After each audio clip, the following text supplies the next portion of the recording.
Your ancestors weren't just surviving winter, they were gaming the entire feudal system with food.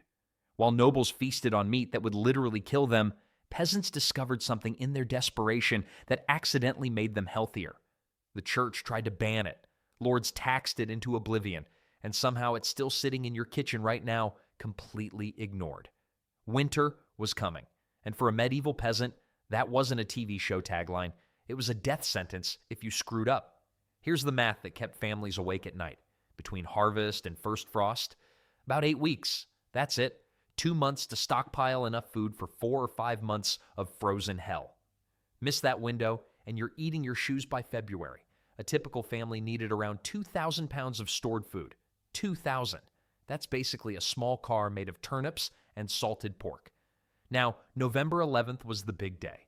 Martinmas? Sounds festive, right? It was actually slaughter day. Families looked at their livestock and made brutal calculations. Can we afford to feed this animal through winter? No?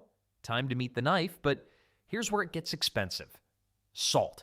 You needed salt to preserve that meat, and salt cost roughly a week's wages just to cure one pig. One pig. That's like paying your entire paycheck for a condiment, so peasants worked 16-hour days, smoking fish, pickling vegetables, drying beans, no weekends, no breaks, because there was zero margin for error. And the wealthy folks, they got the good cuts, hams, loins, the upper parts of the pig. Peasants got feet, organs, and whatever scraps fell on the floor. That's actually where living high on the hog comes from. The rich literally ate higher on the animal. Makes sense, right? But all this preparation meant nothing without one thing. The most important cooking vessel in medieval Europe. Families guarded it more carefully than their children. I'm not exaggerating. This single iron pot could keep an entire family alive for months. And what they made inside it? A thick, bubbling slop that tasted like survival itself. Pottage. That's it. That's what kept millions of people alive. Not some fancy feast. Not roasted meats on silver platters. Just a thick, bubbling slop that never stopped cooking. Here's how it worked. You had an iron pot hanging over your fire. You threw in dried peas or beans, added some barley or oats, then you let it simmer and simmer and simmer some more. Days would pass, and that pot kept going. New ingredients went in as old ones got eaten. Your grandmother probably called this perpetual stew. I call it genius. The base ingredients weren't random either. Dried peas and beans packed serious protein. Barley and oats brought carbohydrates. Together, they delivered enough fuel to keep a peasant working outside when temperatures dropped below freezing. Pretty clever for people who'd never heard the word nutrition. Now that iron cooking pot, often the most valuable thing a family owned. We're talking worth more than their entire house in some cases. Makes sense, right? Without it, you couldn't cook pottage. Without pottage, you starved. Simple math. Whatever else was available went into the mix. Turnips, cabbage, onions, wild herbs scraped from frozen ground. The stew tasted different every single day, but it always did two things. It filled bellies and it warmed bones. But here's something most people miss. That constant simmering wasn't just about cooking food, it killed bacteria. It destroyed parasites. In the dead of winter, when immune systems were already struggling, eating raw or undercooked food meant illness, often death. Modern nutritionists have actually analyzed medieval pottage recipes. Their verdict? Around 400 to 600 calories per bowl, with surprisingly balanced nutrition. Not bad for slop. Of course, pottage needed something to go with it, something to soak up all that liquid goodness. Peasant bread wasn't really bread, not the way we think of it. The stuff peasants ate was called maslin, and it was basically whatever grains you could scrape together thrown into one batch. Wheat, rye, barley, oats, sometimes ground acorns, sometimes chestnuts. Pure wheat bread? That was for nobles. Peasants got the medieval equivalent of a mystery meat sandwich, except it was mystery grains. And here's where it gets interesting. Winter bread wasn't baked fresh. Families made massive batches in autumn, sometimes hundreds of loaves at once, then stored them for months. By January, that bread had the consistency of a brick. I'm not exaggerating. You could legitimately use this stuff as a building material. People didn't bite into it. They soaked it in pottage or dunked it in ale until it softened enough to chew without cracking a tooth. Then there were trenchers. These were thick bread slices that doubled as plates. You'd pile your stew on top, let the bread soak up all the juices and drippings, then eat your plate when you finished. Nothing wasted. If you were too full, you gave the soggy trencher to someone poorer. Medieval recycling at its finest. But rye bread carried a dark secret. Sometimes the grain contained ergot fungus. When people ate contaminated bread, they experienced violent hallucinations, burning sensations in their limbs, and eventually gangrene. Entire villages went mad together. They called these outbreaks St. Anthony's Fire, and nobody understood why it happened. A working peasant needed 2 to 3 pounds of bread daily just to maintain enough energy for basic winter chores. That rock-hard, stale, potentially hallucinogenic bread was keeping people alive. Speaking of survival, bread was only half the equation. The real secret weapon? It oinked. Now let's talk about the real MVP of medieval peasant survival, the pig. If cows were the rich man's retirement plan, pigs were the peasant's lottery ticket. One pig could produce 150 to 200 pounds of meat, fat, and offal. That's enough protein to keep a family going all winter long. And here's what made pigs absolutely perfect for poor people. They basically raised themselves. Cows needed pasture. Sheep needed grazing land. Pigs, throw them in the forest and forget about them. They'd eat acorns, roots, garbage, literally anything. They converted stuff humans couldn't digest into delicious, life-saving calories. Every single part got used. Nothing wasted. Blood became black pudding. Intestines became sausage casings. Bones simmered into soup stock for months. And fat? Fat became lard, which peasants used for cooking, waterproofing leather, and even making candles. The bacon and ham hung right above the family hearth in the rafters. Smart, right? That constant wood smoke preserved the meat for months without any extra effort. Your house just slowly smoked your dinner while you slept. Here's a number that puts it in perspective. 1 tablespoon of lard contains 115 calories. Peasants ate it daily, spreading it on bread, cooking with it, sometimes just eating it straight.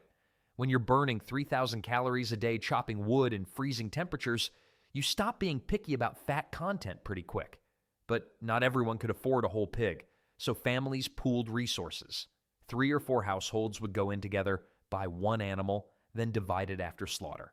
Community survival. Everyone gets something. Pigs were peasant gold, absolutely irreplaceable. But meat alone won't keep you alive. You need dairy that lasts without refrigeration. Hard cheese was basically medieval peasant gold that didn't require a vault. Here's why it mattered so much. Fresh milk spoils in days, but press those curds, salt them, let them age. Suddenly you've got protein that lasts for months without any refrigeration. Pretty clever for people we assume knew nothing, right? The process started in autumn when cows still gave decent milk. Peasants would curdle it, drain the whey, then press the remaining curds into wooden molds. By December, those wheels had hardened into something you could actually store. Some got so firm you could probably use them as doorstops. I'm only half joking. And the whey? Nothing got wasted.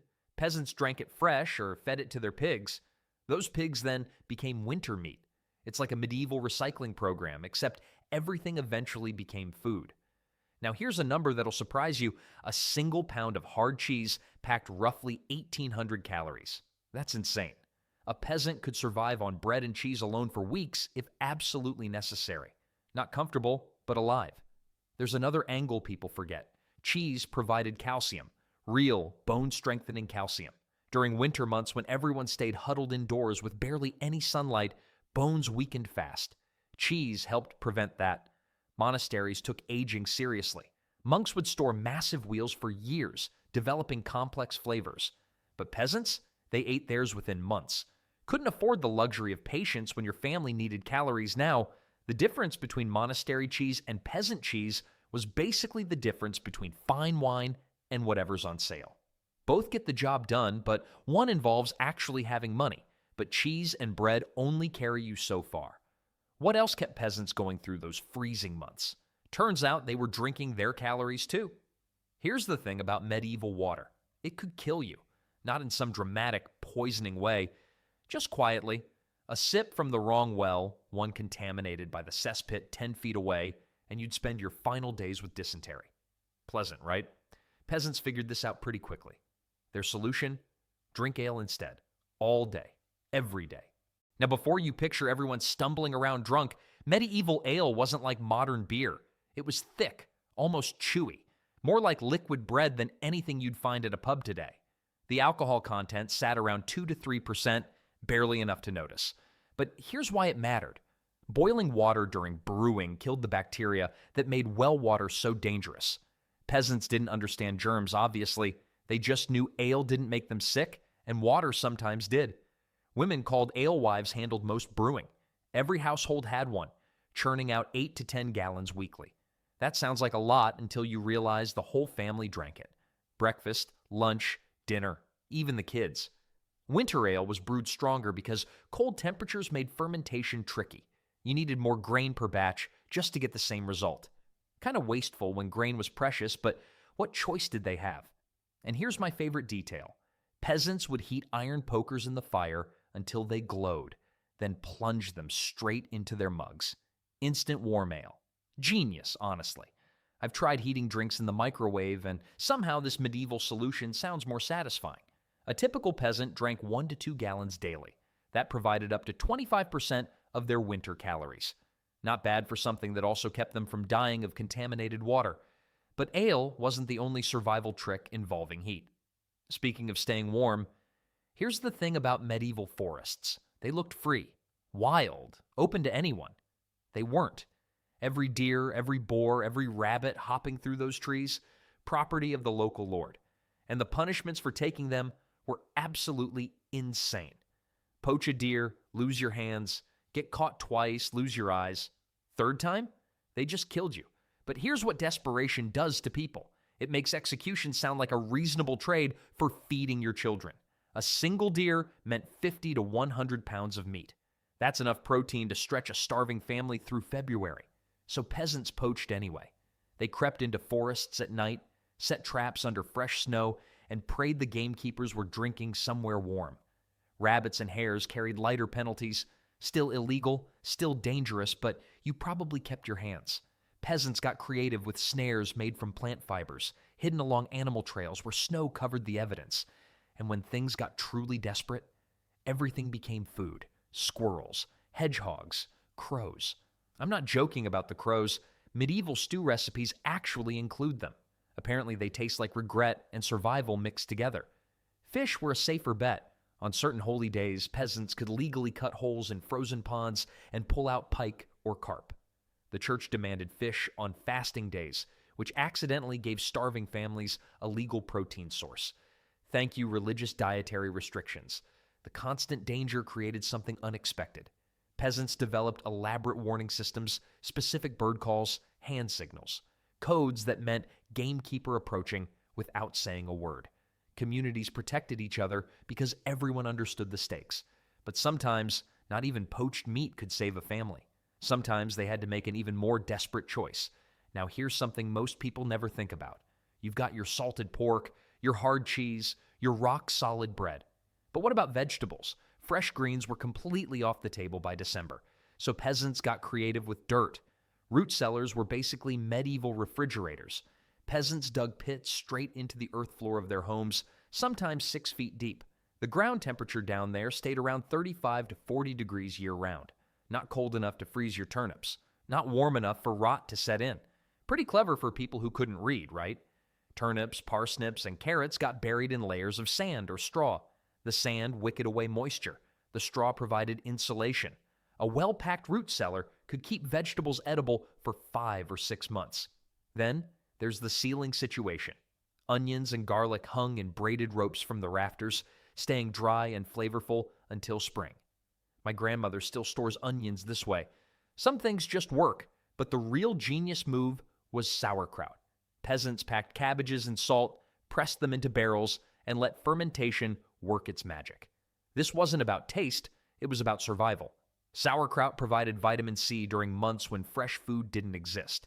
Without it, scurvy started rotting your gums by February. A well-stocked root cellar meant the difference between a hard winter and a coffin. Families checked their stores constantly, counting vegetables like a miser counts coins. Every shriveled turnip represented calories they might desperately need.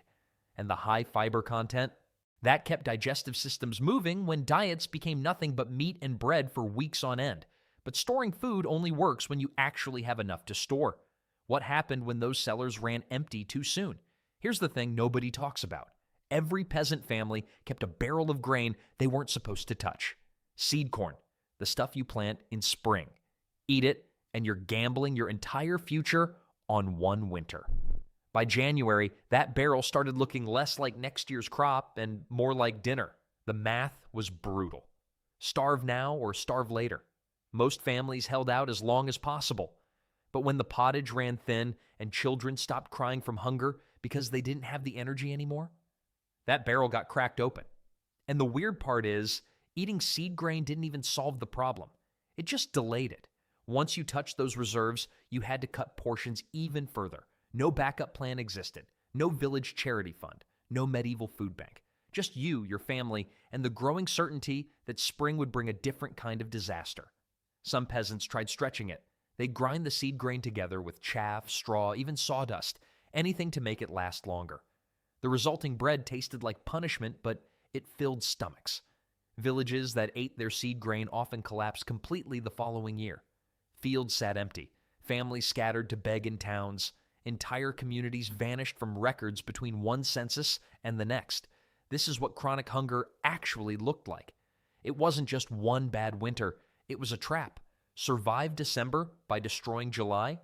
Feed your kids today by starving them tomorrow. The cruelest part? Many peasants who made this desperate choice died anyway. Just a few weeks before the first spring greens appeared. But staying warm through all this required more than food. And medieval peasants had some surprisingly clever tricks for that. Food meant nothing if you froze to death first. Wool was the peasant's best friend. Thick tunics, heavy cloaks, scratchy stockings that made your legs itch something fierce. But here's the thing. Wool keeps you warm even when it's soaking wet. The natural lanolin in the fibers acts like a built-in raincoat. Pretty clever for sheep, honestly. Straw went everywhere. Stuffed into shoes, packed around your body under your clothes, layered into bedding until you were basically sleeping in a nest. My grandmother used to say poor people had straw in their ears. Now I understand she wasn't joking. And layering? Peasants invented it. Multiple tunics, vests over tunics, hoods over everything. They slept fully dressed most nights. Taking off clothes to sleep was a luxury reserved for people with actual heating systems. But the real secret was sharing warmth. Entire families crammed into single rooms. Parents, children, grandparents, sometimes the neighbors. And yes, sometimes the livestock came inside too. A cow generates about as much heat as a small space heater. Smells worse though. Homes were sealed tight against drafts. Rags stuffed into every crack. Mud packed around doorframes. Beds pushed against interior walls, away from frozen exterior stones. The hearth stayed banked low at night, never fully out, providing steady warmth until morning. Daily routines revolved around staying warm. You worked in bursts, chop wood, come inside, warm up, repeat. Nobody stood around in the cold chatting about the weather. Every trip outside had a purpose. Makes sense, right? Conserve heat like you conserve food, because both were running out at the same rate. By February, even the best prepared families faced a terrible choice. The food was nearly gone. Spring was still weeks away, and what came next pushed peasant survival to its absolute breaking point. February wasn't just cold. It was the month that killed. By now, the root cellar was nearly empty. That carefully stocked supply from autumn? Gone. The salted pork hanging in the rafters, down to scraps and bone. The grain barrel that once seemed so full, you could see the bottom. Meals dropped to one serving per day, sometimes less. And calling it a meal is generous. Pottage became little more than hot water with salt. Maybe a handful of dried peas. Maybe not. The pot that once bubbled with turnips and cabbage now held whatever desperate ingredients remained. Bread rations fell to a few ounces daily, far below what any working body needed. People weakened. Bones ached. Minds grew foggy. Here's the cruel twist. Peasants started eating food they'd normally leave for livestock. Roots too bitter for human taste. Bark stripped from trees. Anything that might fill a stomach for another day. Children got priority. Adults went without. The math was brutal. Spring planting was still 6 to 8 weeks away. Fresh food wouldn't appear for 3 months, and the family had maybe 2 weeks of supplies left. What do? You stretch, you ration, you pray. Many didn't make it. The horrible irony is that peasants often died in late February or early March, weeks from salvation. So close to spring they could almost smell the thaw. Their bodies simply couldn't hold out. Villages grew quieter. The neighbor who used to wave, his cottage went dark. The children who played near the well, fewer every week. But for those who survived, something remarkable was about to happen. The first signs of spring brought food that grew wild, free, and everywhere. And then, finally, green. Not crops, not real food yet, just weeds. Nettles, sorrel, dandelion leaves poking through melting snow. Peasants who'd survived 5 months on stale bread and watery pottage fell to their knees picking them. Here's the thing about those first greens. They weren't delicious. Nettles sting your hands raw. Dandelion leaves taste bitter enough to make your face pucker. But after months without anything fresh, they might as well have been a feast fit for a king. The scurvy stopped almost immediately. Bleeding gums healed. That bone-deep exhaustion from vitamin deficiency started lifting within days. But hunger, still there. See, wild greens contain almost no calories. You could eat a bucket of dandelions and still be starving. They ended the deficiency diseases without solving the actual food problem. Recovery came slow. Painfully slow. Survivors who'd lost 30 or 40 pounds couldn't suddenly work full days in the fields. Bodies that had been eating themselves for months needed weeks to rebuild. And for families who'd cracked open their seed grain in January, spring brought a bitter realization. Empty seed bins meant half-planted fields. Half-planted fields meant another hungry winter coming. The cycle just kept spinning. Walking through a village in early spring told the whole story. Abandoned cottages with doors hanging open, gardens where no one emerged to plant, neighbors you'd shared pottage with in November simply gone. The survivors didn't talk much about it. What was there to say? You made it. They didn't. Next winter was already 8 months away, and the scramble to prepare had already begun. Medieval peasants didn't just survive winter. They fought it every single year, and every spring, the land revealed exactly who had won.